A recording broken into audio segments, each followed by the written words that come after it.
Hey everyone, it's the Jokester here, back for another video, and today I have Barry from Premium Edition Games as my very first interview. So this is pretty exciting. So how you doing, sir?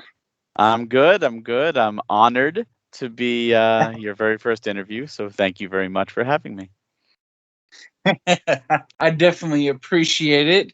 So let's hop into this. I'm a little kind of nervous, my first interview, but we'll see how this goes. You got this. How about you tell us about yourself? How you got into gaming? How you got into collecting? Where did that all start from?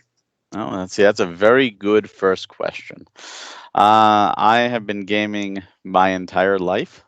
Uh, Pretty much born with an Atari 8-bit, 400, 800 controller in one hand, or joystick, I should say, at the time, and a Commodore 128 in the other.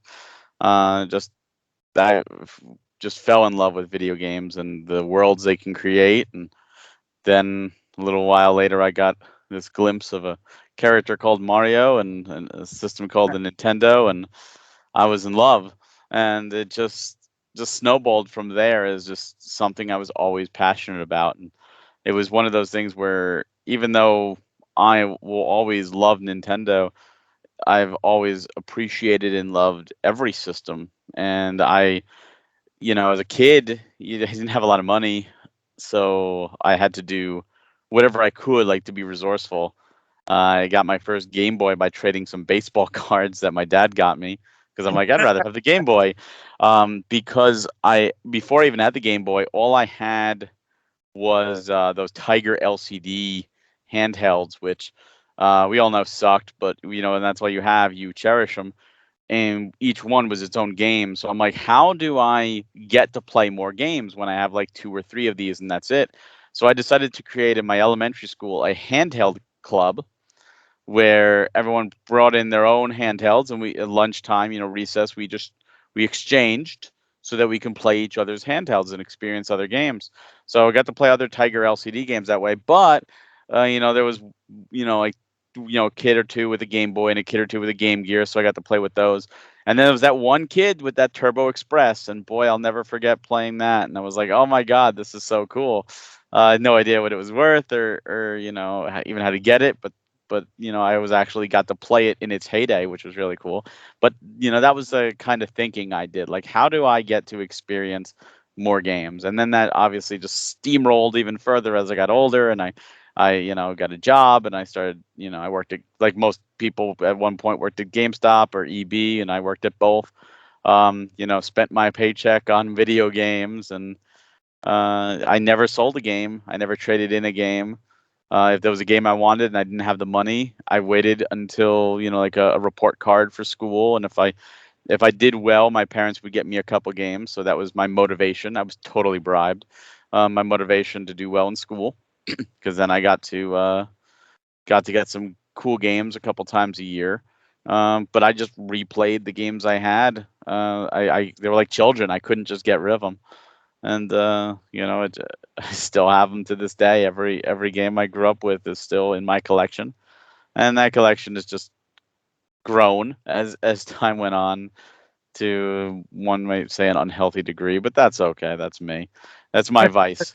Collecting games, playing games is my vice, and now I'm honored and so thankful for the opportunity to be in the gaming industry. And I've been doing games journalism for almost a decade now with NintendoFuse.com, which was a dream. Like, oh, cool, I get to do things. I get to go to shows as press. I get to talk with developers and indie developers and get to interview them. And that was just really cool because I got to hear like the inside stories and start building friendships within the industry, in the development side. And now, you know, with Premium, we're publishers. So now I've gained a whole different, friendship and camaraderie with developers as we build these relationships with games we sign, as well as the fact that, hey, there are games that we worked on that are now officially released. At least the physical versions, and we're doing this, and that's so freaking cool that I can leave my mark, even if it's just a tiny mark, because premium is a team effort. 110%. Everybody pulls their weight. Everybody does multiple jobs, and it's like cogs in a machine. If one cog is out, the whole machine shuts down, and really everybody on the team uh, does exceptional, and we wouldn't be where we are or who we are without everybody.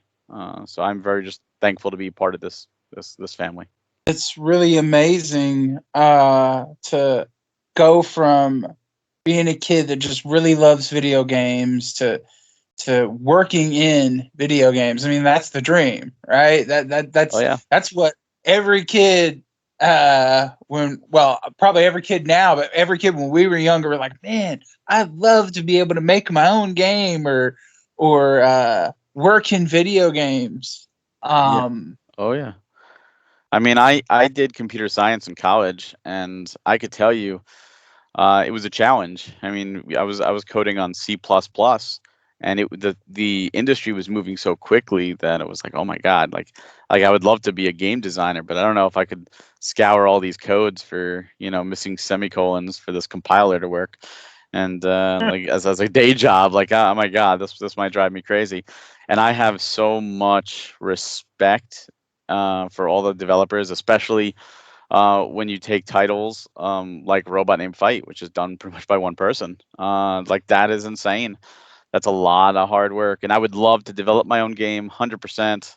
I don't have the skills. I could design, I can come up with a script, I can come up with characters and all that, like on paper, sure, 100%, easy to do that, in my opinion. But the coding and the sound design and the graphics and making sure that it has a good flow and bug testing, and there's a lot to it, and I have such respect for all the different teams out there, and maybe one day I'll get to work with a developer and get to make a creation of my own into a reality, and then publish it, which would be freaking cool. Who knows? Maybe that day will come one day, but I'm not gonna hold my breath. I'm just thankful for the opportunities that I've been given. Yeah, I watched that interview with Go Game Go a couple of Mhm. nights ago. Watched the whole thing. It was really Oh, thank you. interesting. Um, Great uh, guys.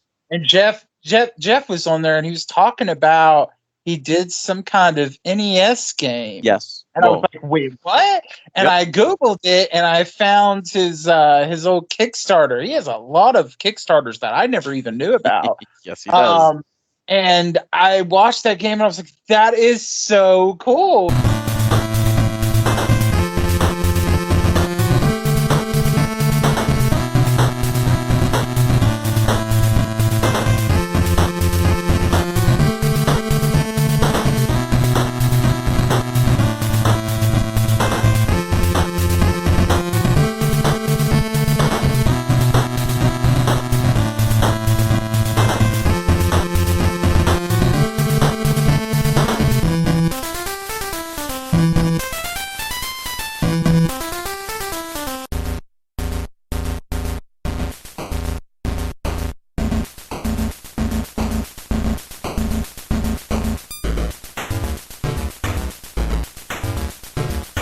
And then he was talking about maybe y'all could make a Switch one, and I thought that would be awesome if y'all actually go through with it. That would be really cool. I would Um, love to do that idea. I would love to if we started, because we can get the kits, we can get dev units. It's just none of us have the skills to program, and none of us have the time, even if we did have the skills. Because, fun fact, publishing video games, even ones that are already done and created, is a full-time job, and we already have full-time jobs. So it's a lot of time, it's a lot of work, it's a lot of effort, but it's a labor of love, as they say. It's a passion, and I would 100% love to do that. I'm happy right now being in a game because Jeff, JP, and myself we're all in Sunshine Manor. It was a normal Halloween for Ada and her friends. That was until they decided to stop by the old Aitken house, and their night of fun turned into a night of terror.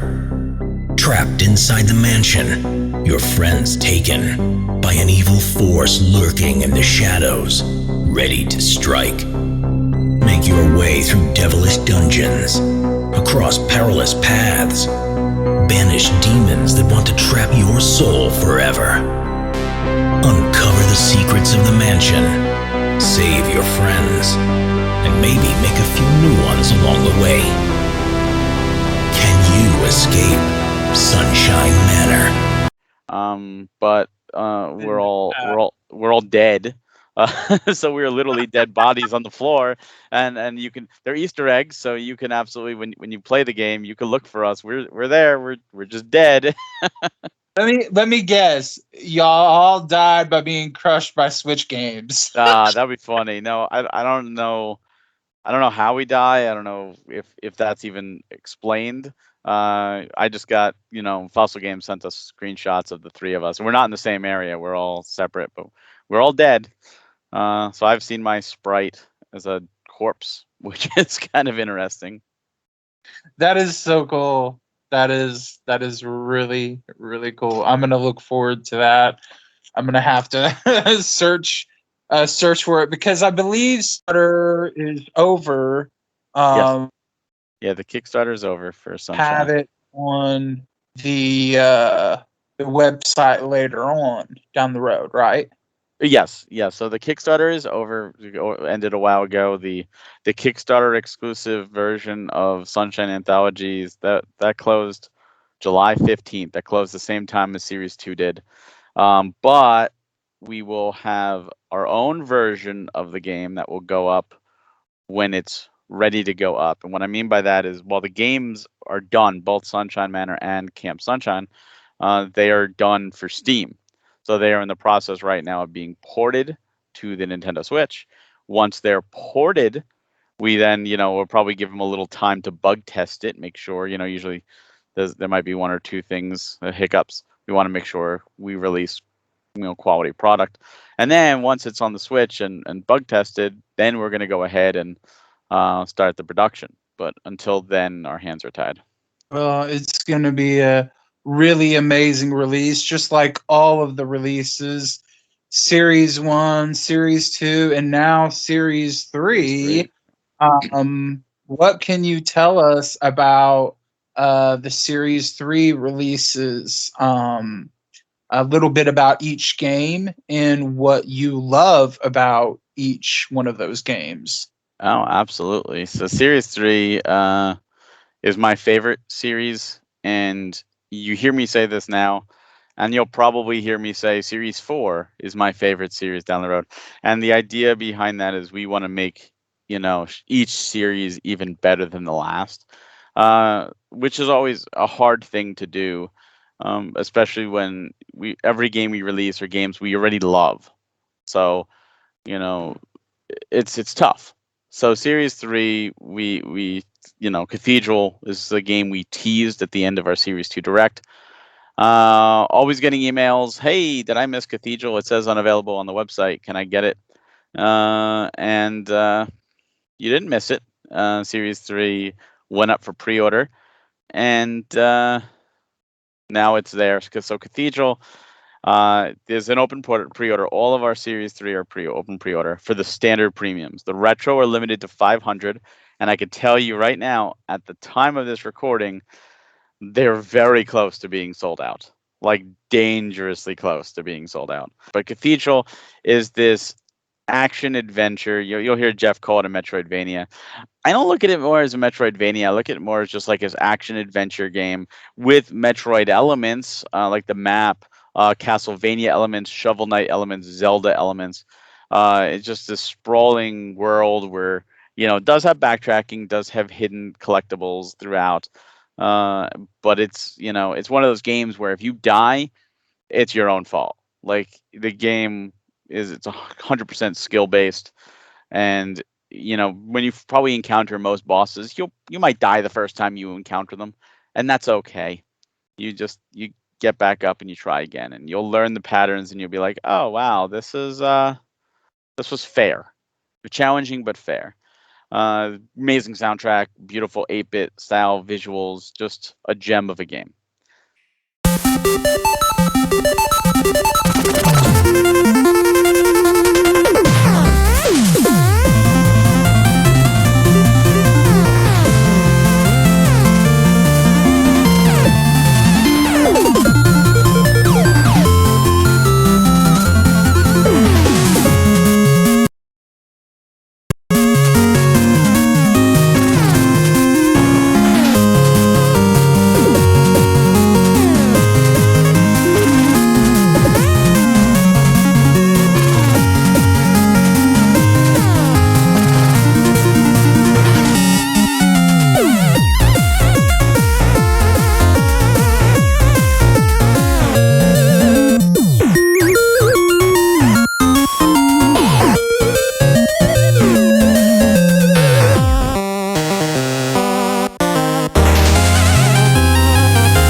Our second game we showed off in the direct was Phenotopia Awakening, which seems to be like the darling of the series. So many people have never heard of this game.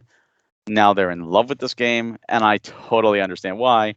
We hadn't heard of it either, and we're all in love with this as well. This is another open world, 2D 16-bit style action adventure, a la Zelda 2, but doesn't have like that experience system that Zelda 2 did. Instead, it's more like traditional Zeldas where you get heart pieces to level up your hearts. You get energy, gems to level up your energy, which you use to attack. It's like your stamina meter. It's a big game. It's even bigger than Cathedral. Challenging dungeons, cool bosses, a lot of side quests and people to talk to in towns, and it's so good.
It's just a perfect complement for Cathedral, and that's something we're seeing with a lot of people. A lot of people who pick up Cathedral pick up Phenotopia. A lot of people pick up Phenotopia are picking up Cathedral.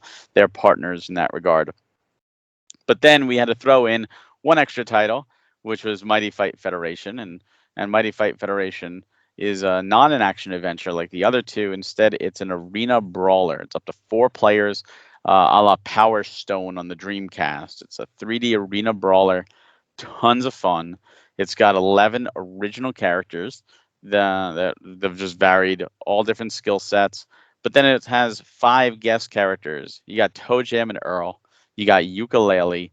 You got Kunio and Ricky from the River City Ransom Kunio Kun series. And then you've got Miriam from Bloodstained.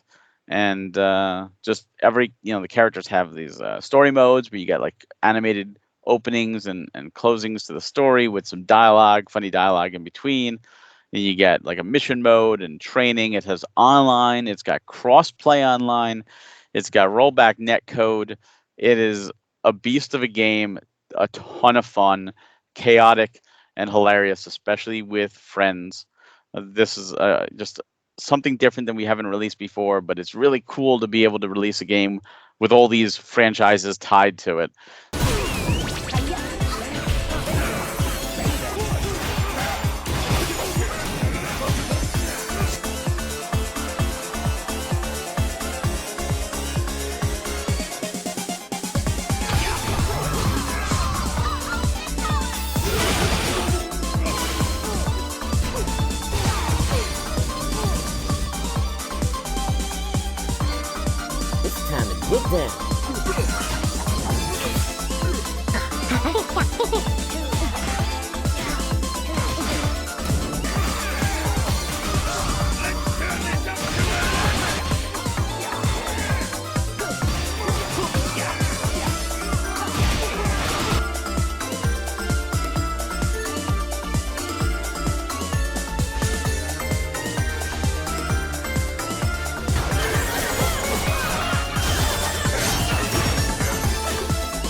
So all of these games, they're $40 for the premiums. They are open pre-order until December 16th. Those come with obviously the game. You get the case with the inlay art. You get the full color manual. You get the slipcase and sleeve, the NES dust sleeve, and the challenge card, where if you do the challenge on there right from the developer, we will send you a physical patch per game as our way of saying thank you. You just have to submit it and send us an email with your address and your order number and your proof of completion of the challenge. And then our retros, like I said, those are going fast. There was only 500 available on the site, and they come with it. You got yours, good. They come with an NES or SNES stylized retro box. Each game comes with the soundtrack, and then they come with a different bonus item per game. So Cathedral comes with a hand-drawn game guide from Philip Summers. It's not the whole game. It's just like a mini guide just to get you, enough to get off the ground. Phenotopia Awakening comes with a chibi keychain, which the developer specifically wanted, so we want to have that in there. And then Mighty Fight Federation comes with set A of a 3-part trading card pack. So each pack comes with 6 cards. Each card represents one of the 16 fighters. So you get pack A, and if you get pack B and you get pack C, you get all the characters, and then you take those and you can flip them all around and you can make an image, like the old school TMNT cards. So each pack is $6. Those are also open pre-order. So those are on the webpage. You can purchase each individual pack. So if you want to get the retro, you can get pack B and C. You could also get A, B, and C as a group and save $3 on that as well. So we're really trying to do different things with each game and have some fun with it. But the reception has been amazing. The direct went over really well, which I'm thankful for. A lot of people had fun enjoying and watching that, and just seeing people's reactions as they discovered this game. I'm just so happy for the developers because we're not the star. They are the star of the show, and just getting to talk to each of them, it's been a blessing and awesome, and I'm so happy for them because they made so many amazing games here. There's 3 of them right here. Yeah, the games are absolutely gorgeous, and I was one of those people that had no idea what Phenotopia was. I was like, "What is this game? This music is beautiful. This art is beautiful. Like this is just absolutely gorgeous." And Cathedral too, but then it's like they complement each other so well, but yet they're Mhm. so different and so unique. It's an amazing lineup of games. And I was like, wow, I'm surprised these hadn't already got a physical. So I'm really looking forward to them, have them on my shelf. It's going to be awesome. Definitely going to have to do an unboxing of those, along with a robot named Fight when I get my deluxe edition. Hurry up with my deluxe edition. Oh, well, so for Series 2, one of the things we like to do is we like to not release a direct for the next series and announce the next series until at least the standard premiums of the previous series have shipped. So Robot Named Fight and Demon's Tier Plus, the 2 games in Series 2, the standard premiums have shipped. So that's why we went ahead and we're doing Series 3 now. The retro editions, as of this recording, are being assembled at our warehouse. We're hoping, fingers crossed, that they are shipped by next week. Definitely by the end of November is the goal. So that would be really cool. The deluxe of Robot Named Fight is unfortunately going to take a little longer. We're targeting a Q1 2022 window with that, and that's mainly because of the way the world is right now, with the shipping being so delayed and the ships being backed up. There's only so much we can do, and we play the waiting game. So if you did order one of those and you're stuck waiting, thank you for your support, and thank you so much for your patience. If there's an opportunity for a retro edition for Demon Sire to open back up, I'm probably going to have to order one because I ordered the standard because I didn't have enough money at the time to get the retro in the deluxe of Robot Named Fight, and I was like all crazy about Robot Named Fight, and I was like, I know I'm gonna love this game. I want that, so I went for that. But Well, there's some good news for you there. We have to see how many we have because, like I said, they are being assembled, and our main goal is to get them all out to those that pre-ordered. Once we have all the pre-orders shipped, we can get an accurate number of how many we have left, if any. If there's any left, what we're going to do after December 16th, and we don't have a day set, but it's absolutely going to be after Series 3 closes, we will be doing a second chance sale for Series 2. And any remaining Retro Edition Demon's Tier Plus and any remaining Retro Edition Robot Named Fight that we have will go up. And we will announce it. It'll go up in the sale as a, here it is. This is all we have left. May the odds be ever in your favor. So there's always a chance, but we're going to do that, and that will happen. I don't know if that will happen in 2021 or we'll save it for January 2022 because it will be close, but it will definitely happen after December 16th. Well, you know me, I'll definitely be posting about it in the Facebook. Absolutely. Much appreciated.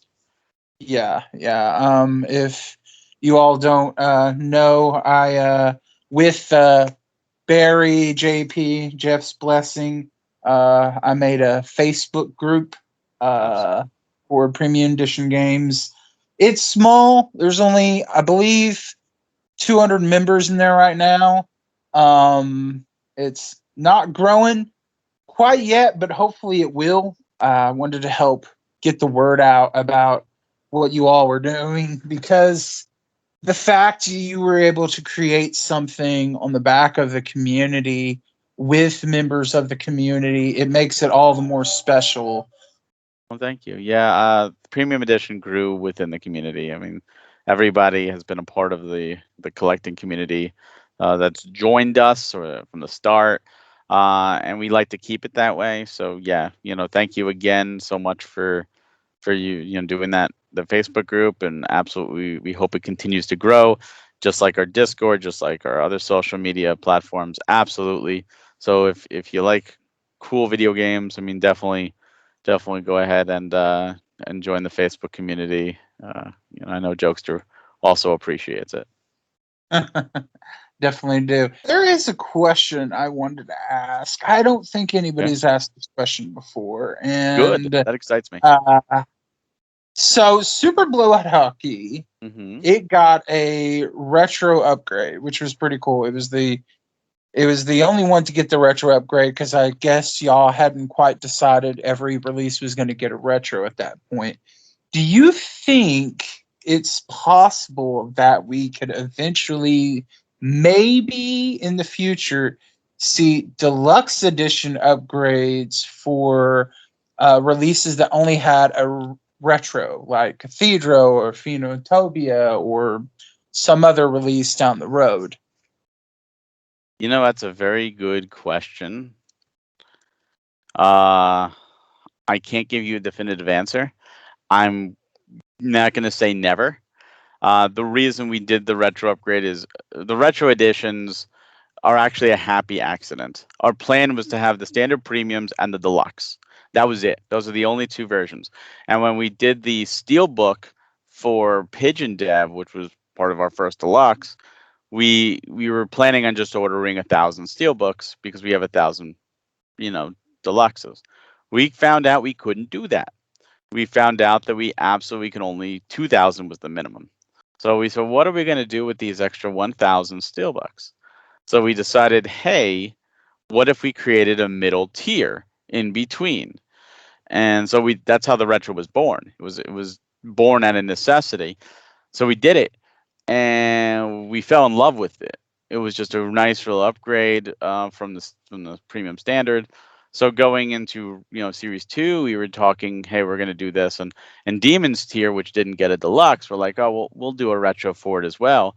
But then we realized we didn't want people to purchase Super Blood Hockey all over again. People supported us. People, you know, they were there from the beginning. So instead of leaving Super Blood Hockey as the only game without a retro, we decided to go back and do the retro upgrade. And one of those things where we made it $20, so that's the difference between the premium and the retro. And this way, people can have our whole collection as retros, because a lot of people say, I want everyone in retro. And so now Super Blood Hockey gets that treatment. And we're always looking for cool things to do with the retros. Whether it be Steelbook or CD, you're going to get that. But then we always, if it's a CD, we always like to do that extra item. And that's when we decided, let's do the comic, which came out really awesome. And, you know, it's one of those things where I'm glad we were able to do it. But now going forward, there pretty much won't be any more retro upgrades because every game's going to have a retro. But, you know, deluxe upgrade is always a possibility. I think that depends on Jeff's time, because remember, deluxes come with those you know, strategy guides. And those have to be written. Uh, so that obviously takes time and energy. And Jeff is short on that because he does so much of the production. So it's going to be really tough for that one, just because we would have to have more, you know, production designers on board to handle the you know, the new games, whatever series we're on. Because if he's working on, let's say, going back and doing a Phenotopia deluxe guide, and we're on series 5 or 6 at the time, when would he write it? Because he would have to be taking time away from working on series 5 or 6. So I'm still not going to say never. I wouldn't hold your breath for it. It's unlikely, but it's always a possibility. If there's ever an opportunity where it could happen, that'd be pretty cool. But he does amazing work. Those books are just absolutely gorgeous, and the attention to detail and how much love and passion that's put into them is just, it just blows me away. And I can't wait to get my robot name fight deluxe edition, because that's going to be really cool. I wanted to ask you about the bonus premium item. has it already been decided what that is for Series 3, and how do you choose what those are? So for Series 3, it has not been chosen yet. It is something that we'll be discussing after some time has passed. We'll be figuring it out. We might do something like we did with Robot Named Fight, where Robot Named Fight had the deluxe. We had a bonus item thrown in there, and we made a Discord poll. What do you guys want? On the winner, we would do our best. I mean, we can't guarantee things, but we would do our best to accommodate. And we'll see. I can't say whether or not we're able to do it or not at this point, but we'll probably do something along those lines, or we might not. Maybe we'll just figure out something really cool and we'll be like, here's the bonus item. Either way, it's a bonus item. Whatever it is, if you're already purchasing the game and you're happy with everything it is, a bonus item is just icing on the cake. I definitely like cake. So, I have a serious question. It's really serious. serious. All right, so, let's do it. When can we expect the premium edition games Saturday morning cartoon? The cartoon drawings they are just really, really awesome. And every time there's a direct, I'm like, this needs to be a Saturday morning cartoon. Like, we really need to have I would love that. I would absolutely love that. It would be really cool. When we did the first direct, Jeff and JP had their images, drawn ironically by the same guy, but at different times. I didn't have an image, so you were I in the was. cloud. Originally I was just this voice, like I was just this booming voice, like the voice of God kind of deal. Because originally the direct was just the two of them, and then I came in, so I was just this booming voice, and I think it was Dan from Console Wars, our editor. He, in the line, there's a line, I believe it's like Jeff's like looks up and it's like, oh, where's that voice coming from? And it was just supposed to be like looking up into the clouds, like like people like look up like to pray to God kind of deal. And instead he actually put that cloud just floating in there, and then whenever I talked, he made the cloud do the same thing, that the bouncing that everyone else did. So I was like, okay. And then even in like the end with the let's get physical, the cloud is there representing me. Let's get physical. Premium edition games. Premium games for premium gamers. So then that was Jeff's direct, and I was like, all right, I need to get out of the cloud. So I actually had an image drawn, well, not by the same person, but we wanted to step up our game for Series 2 and onwards. So we went ahead and had professionally drawn pictures. It was done by a woman named Faye Stayer, who did the illustrations for Sammy the Sock, JP's wife's children's book, which is on sale now on Amazon. She's a very talented artist. So she was able to do all three of us. So we had that uniformity. And I wrote the direct for the Series 2, and I was like, I'm getting out of this cloud. But I tried to fit in why we would change designs, which was, kind of changing the direct from my perspective, because like from the clouds, that's how they looked, and then one down on the ground, everyone looked different, which is how we have our new designs, and they came out great. Our original artwork was just a static image, but Faye drew us in different positions and poses and blinking and not blinking. It's just so awesome. And I would love to do some kind of Saturday morning cartoon. I'll be honest, like we really should record all the recording sessions for the direct, because there's a lot of fun that goes behind the scenes in putting those together. A lot of craziness. And I would love to listen in on that. and That some would of be it's awesome. improv. Like even in the series 3 direct, like the whole Jefferoni, like that wasn't in my script. I did not write that. And that, I mean, it's a challenge whenever writing a script. I try and write Jeff and JP's lines as if it was them. And then, of course, during like the what I call like the table reads, when we get together and just read through, we'll change some lines around. But like, oh, this sounds more like what I would say. And like sometimes I have to change my own lines in response to how they change theirs. Uh, but I think that's part of the fun. It makes it a little more organic. And we usually do like one like more regular read, and then we do one more like energetic read where we just kind of like give it our all and gonna go crazy. And then Dan will pick which line sounds better. So some of it is the the original or the more regular read, and some of it's the more like crazy, like when JP has the button. The original that was the button's a whole new can of worms. But the like my original when I read it was just like, hold on, JP, like let's be real about this. And then like the second read was the one used. It was like, whoa, whoa, whoa, hold on, like trying to be a little more fun. Since we've just announced our Series 3 titles, maybe I should just hit this button that says JP Hype Button. How did you get that, Jeff? Did you let him near that thing? No. I thought you did, Barry. Let's not be too hasty here, JP. Our customers are already happy with our Series 3 titles. Alright, if you guys say so. I can't wait. I'm pushing the button. No!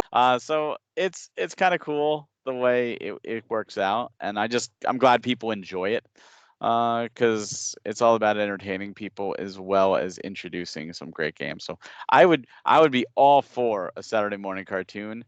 I would assist writing it. I would probably need assistance, but the problem is we're so busy, and then we would need a real animator. Nothing against Dan, but I don't know how many people want to watch a full Saturday morning cartoon where it's just like static images that are just changing poses as opposed to fluid animation. Yeah. I don't know. It's something to look into down the road. But I thought you would want to be in the cloud, because who else is going to throw spiky turtle shells at JP from up there? Oh no, I'm done with the cloud. Seriously, want to know though, how many times do you think JP says do during the day? Do JP Switch Mania. I can see him legit just doing it.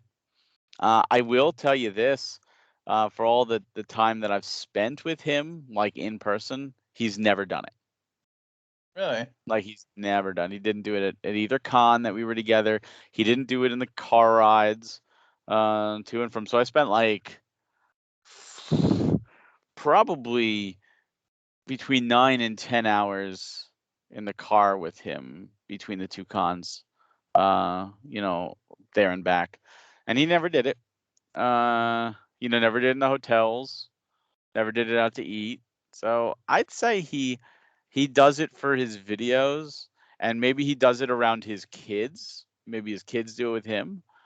But no, outside of that, I don't think he really does it. I wonder how he came up with that. I don't know.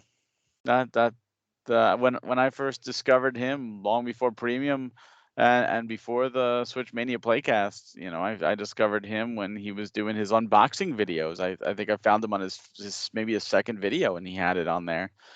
And it was just like, all right, it's pretty cool, Yeah, JP is a really, really lovely person, and his passion for gaming is help build the community and bring so many people together. And he's so humble.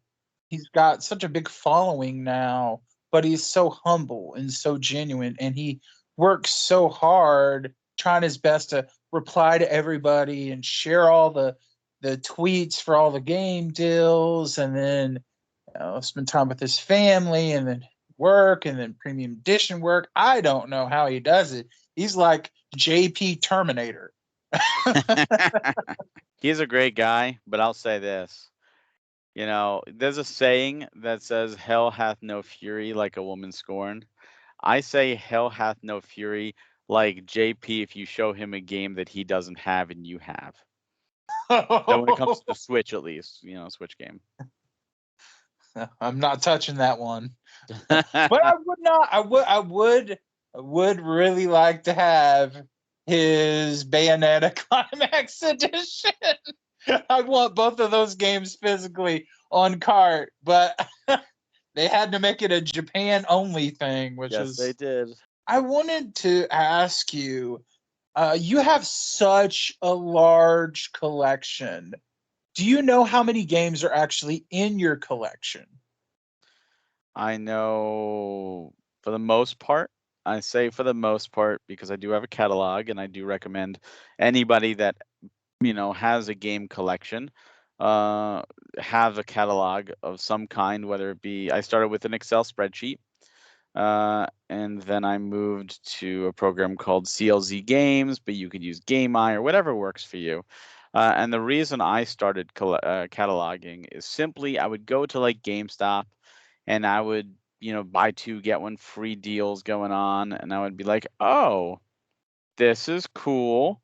Let me grab this and this. And this isn't expensive. And then I'd come home, and it turns out, oh, I already own this game.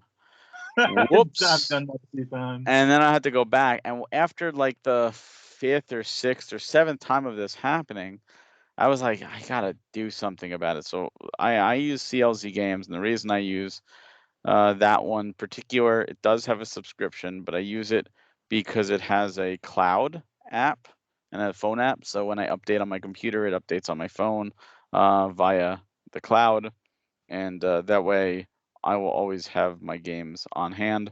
That still has not prevented me from purchasing a double.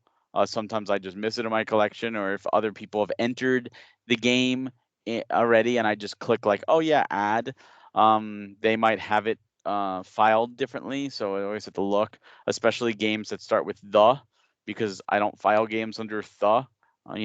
The Legend of Zelda is under L for Legend of Zelda, but some people enter it in and they'll file it under T.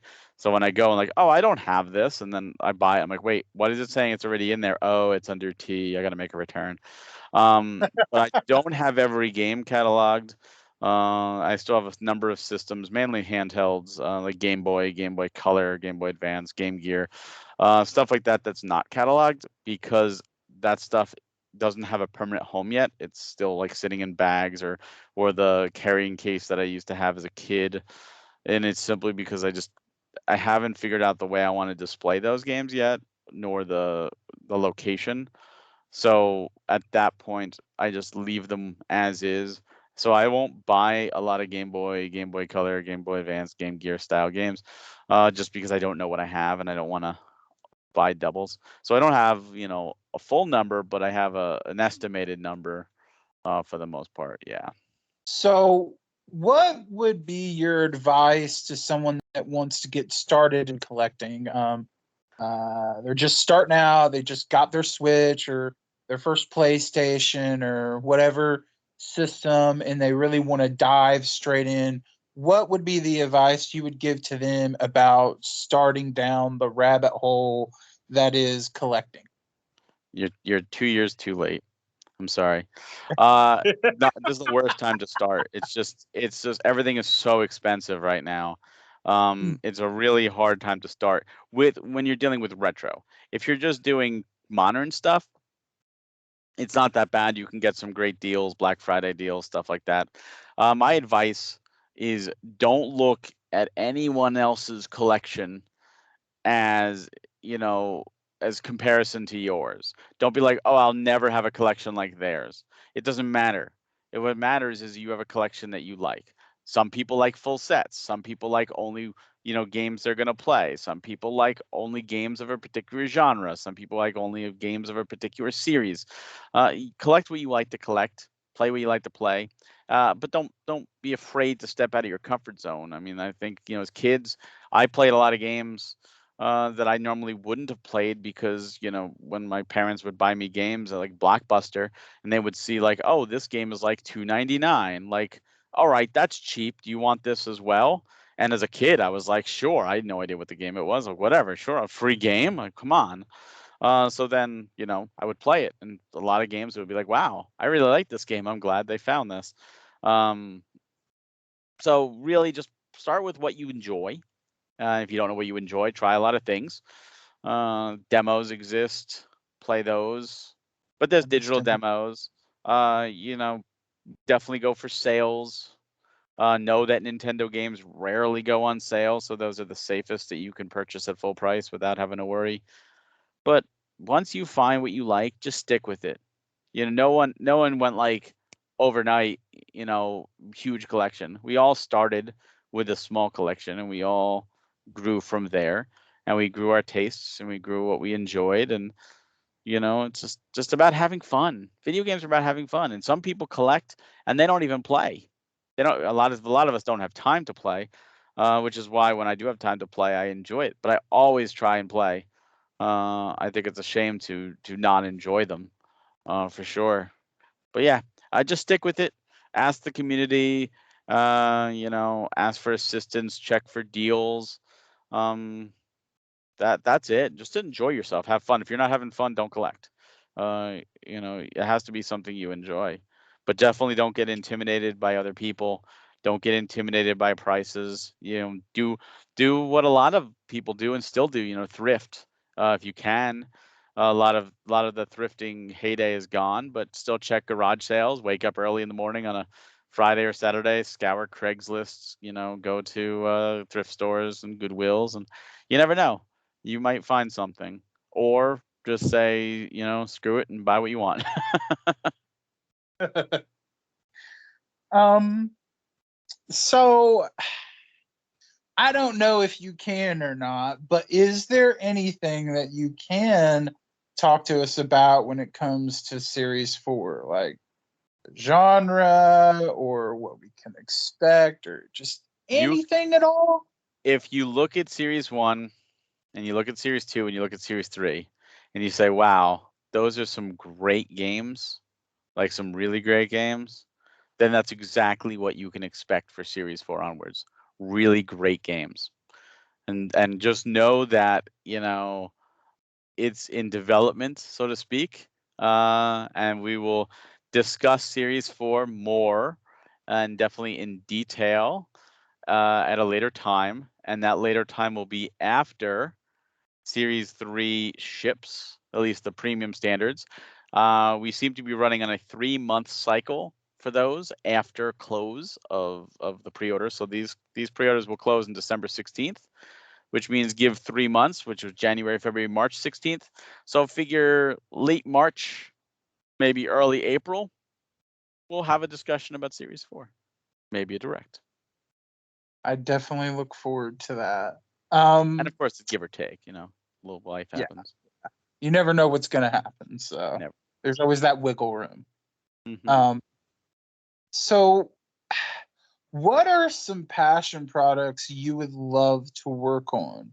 Digital only titles or something you would love to sign? Just something that you'd be like, we would never have that opportunity, but you would really just absolutely love to do it. Oh yeah, sure. So there's quite a bit. I would love to do anything by Nintendo. Nintendo has a habit of making certain games digital only. The Fire Emblem, we ported over the original Fire Emblem on the Switch English, and then they took it away, so you can't even buy it digitally. I'd be game doing that.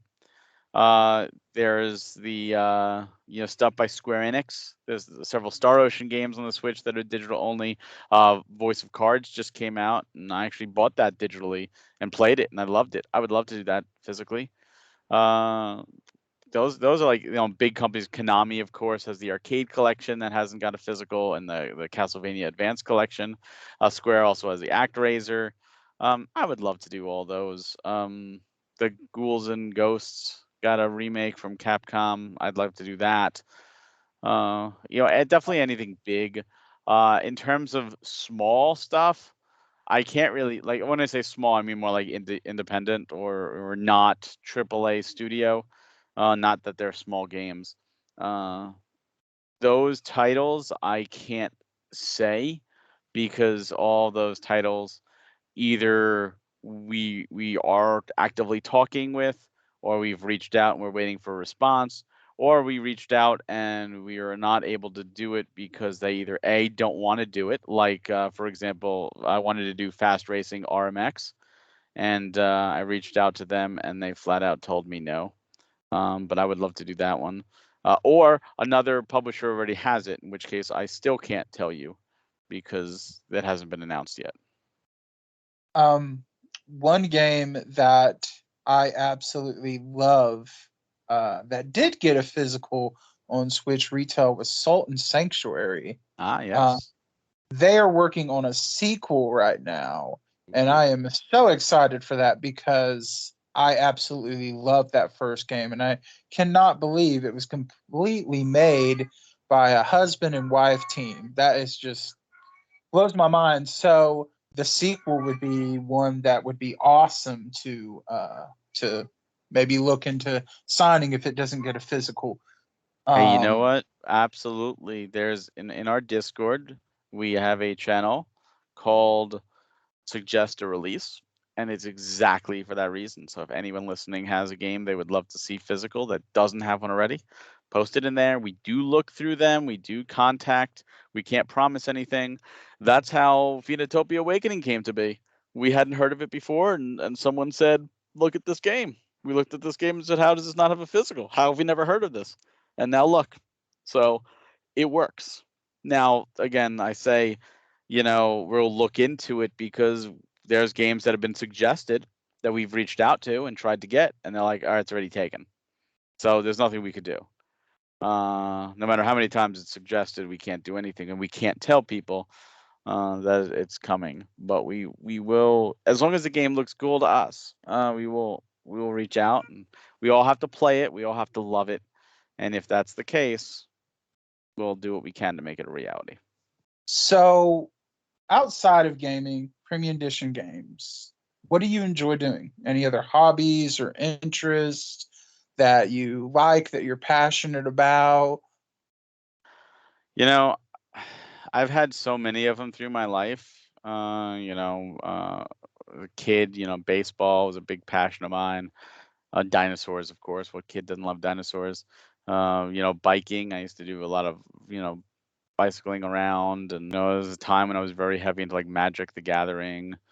Outside of video games, that's my main hobby. I mean, I still, TV and movies. I love comic book TV and movies and stuff like that, sci-fi. Always a sucker for them when I have time. But when I'm not gaming and I'm not working premium and not doing other things, it's family. That's my passion.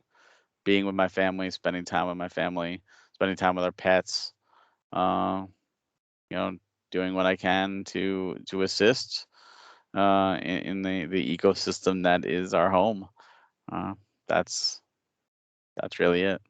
So, before I let you go, because this has been a pretty long video, I wanted to ask, is there any closing things that you would like to say? Or just anything in general that you would want to talk about? I'd like to say thank you to every single person that has supported us through this crazy, crazy ride. We would not be here without you. Fact. I can't believe we're already on the third series. It seems like a pipe dream. We were just, sitting there, fingers crossed, like Super Blood Hockey Pigeon Dev, please do well. Yeah, we wouldn't be here without you. So just the love and support that everyone's given us, the community that's been built on social media and Facebook and then Discord. You guys are all wonderful. Those that come out to the directs and join us live, that come to the live Q&As, that listen to interviews like this. You guys are the real stars of the show in that regards, and just want to thank you, and hope that you enjoy what we're doing. I hope you've enjoyed our first 3 series. I hope you've gotten your orders in for series 3 before they close, and I hope you look forward to series 4 and beyond, because we're always going to be looking to raise the bar in every way that we can. Well, thank you so much, Barry. Is there anything that's upcoming soon? Any conventions or anything that we can expect to see from you or the other members of Premium Edition Games, so we can follow and keep up with y'all? We're discussing the schedule for 2022's cons. I think there's a Game On in Arizona. I think it is that a few of us are going to. Too Many Games in Philadelphia again. I'm sure Midwest Gaming Classic or Portland or Retro World, Video Game Con. We're not gonna go super crazy, but we're gonna try and go to the cons we can go to. There's no more left this year, but we're always looking to meet people and get in front of people and interact with members of the community that come out to see us. We love them. We love to meet everybody. It's just a wonderful experience. And if we're at a con, there's no guarantee who you're going to get. Because it depends on our schedules and all that. But hopefully, you'll see at least one of us there. Hopefully so. Well, thank you so much for your time and taking my call and talking with me. I really appreciate it. Thank you for wanting to reach out and talk to me. I love it, and I love what you're doing. You're doing a great job, and I hope you keep it up. I'll do my best. Thank you so much. Oh, you're welcome. Thank you for having me. Talk to you later. Bye. Have a good one. And that's it, folks. I want to thank Barry for taking time out of his busy schedule to have this interview with me. I am truly blessed to have such a special friendship and so thankful to have been able to make so many wonderful friends at Premium Edition Games. They are all truly wonderful, special, amazing people. And I am so glad and so blessed to be a part of such a wonderful community. This was my first interview, and I hope there'll be many more to come. But this one will always have a special place in my heart. And I am just so thankful and so blessed to have the opportunity to interview Barry. I just couldn't have asked for a better person to have it with.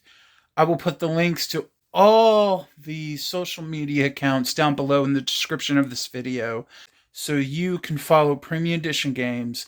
Also, feel free to join the Facebook group. We would love to have you there. I would love to have you there. I thank you for watching, and until next time, this is Jokester. I'll catch you in the next video. Bye. I'm the jokester, Mr. J.